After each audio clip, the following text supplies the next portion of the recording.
ভালে হ'ব। প্ৰদীপ দাও আজি নমিনেশ্যন দিব বুলি গম পাইছোঁ। প্ৰদীপ দা আমাৰ বহুত ছিনিয়ৰ বয়োজ্যেষ্ঠ বৰ্ষীয়ান আমাৰ এজন আপোনাৰ ৰাজনৈতিক নেতা। গতিকে দুইজনে এবাৰ ইজনে সিজনৰ বিৰুদ্ধে প্ৰতিদ্বন্দ্বিতা কৰিম। প্ৰদীপ দা যেতিয়া প্ৰথম MLA আছিলে আৰু মন্ত্ৰী আছিলে তেতিয়া মই হায়াৰ ছেকেণ্ডেৰী পঢ়ি আছিলোঁ, তাৰো আগত স্কুলত পঢ়ি আছিলোঁ।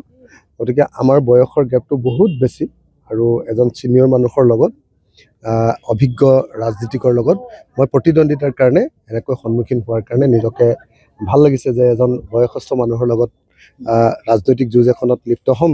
কেনেকুৱা হয় দেখা যাব। কালিৰ পৰা আমাৰ সকলো মিত্ৰ দল বিৰোধী সকলো দল একলগ হ'লো।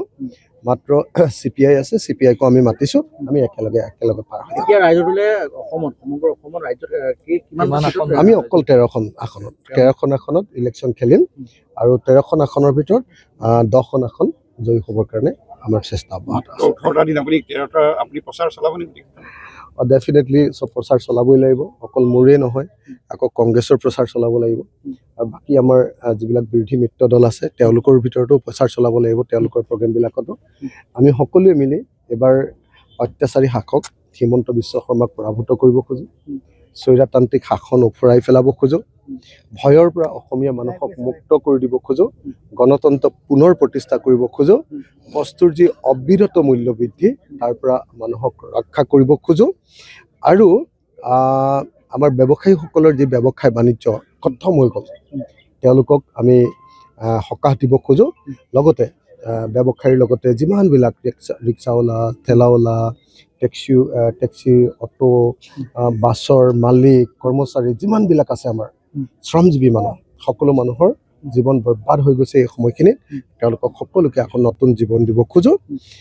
মোৰ কাৰণে 3টা মূল বস্তু এই নিৰ্বাচনত।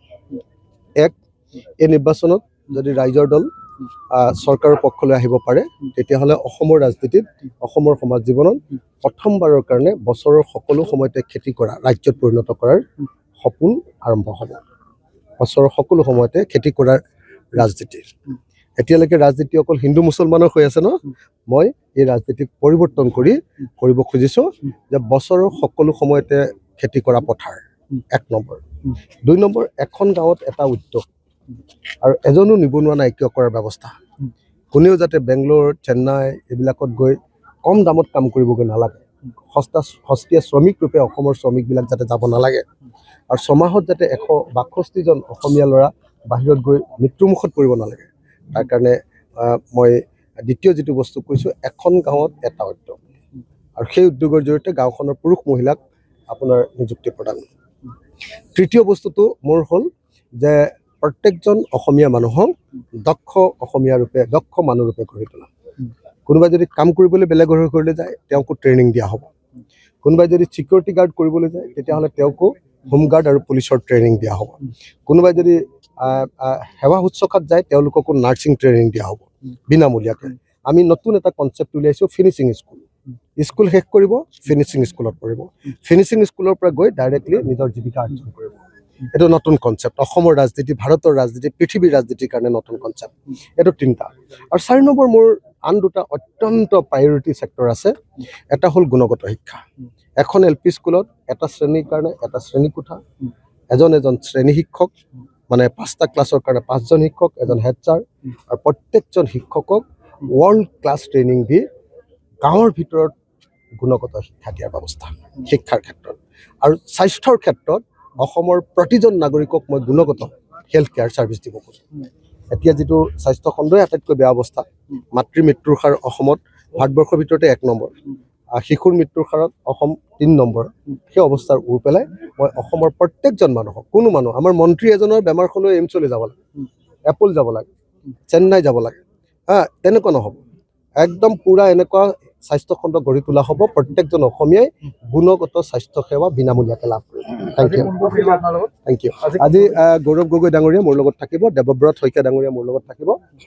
গৌৰৱ গগৈ ডাঙৰীয়া আৰু দেৱব্ৰত শইকীয়া ডাঙৰীয়া তেখেত দুয়োজনে আমি একেলগতে আজি হেৰিয়ালৈ যাম। আৰু বাইদেউ ভালে আছে?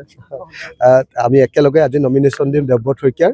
গৌৰৱ গগৈ ইতিমধ্যে আহি পাইছেহি, গতিকে আমি একেলগতে এতিয়া নমিনেশ্যন আগন্তুক নিৰ্বাচনত বিজেপি চৰকাৰৰ যি হিতাধিকাৰী আঁচনিৰ যি পৰীক্ষাৰ বাবে একাউণ্টত ধন সোমাইছে, সেইটোক আপোনালোকে কেনেকৈ প্ৰতিহত কৰিব? নাই, একো দিগদাৰ নাই। হিতাধিকাৰী মানে মানুহক কিনি লোৱা নুবুজায়। তেওঁলোকে 1250 টকা দিছে। আমাৰ চৰকাৰ আহিলে প্ৰত্যেকগৰাকী মহিলাক মই 3000 টকাকৈ দিম। 3000 টকা আমাৰ চৰকাৰে 3000 টকাকৈ অৰুণোদয় দিব। গতিকে একদম নিশ্চিন্ত থাকক, কোনো মহিলাই মই অন্তত থাকোঁতে কোনো টেনশ্যন ল'ব নালাগে। আৰু যিমান মহিলাই মাইক্ৰ' ফাইনেন্সৰ ঋণ আছে 100% ঋণ মাফ কৰাৰ ব্যৱস্থা গ্ৰহণ কৰা হ'ব। কিমানখন নিশ্চিত ৰাইজৰ 10খন জিকিম বুলি ভাবিছোঁ। 10খন।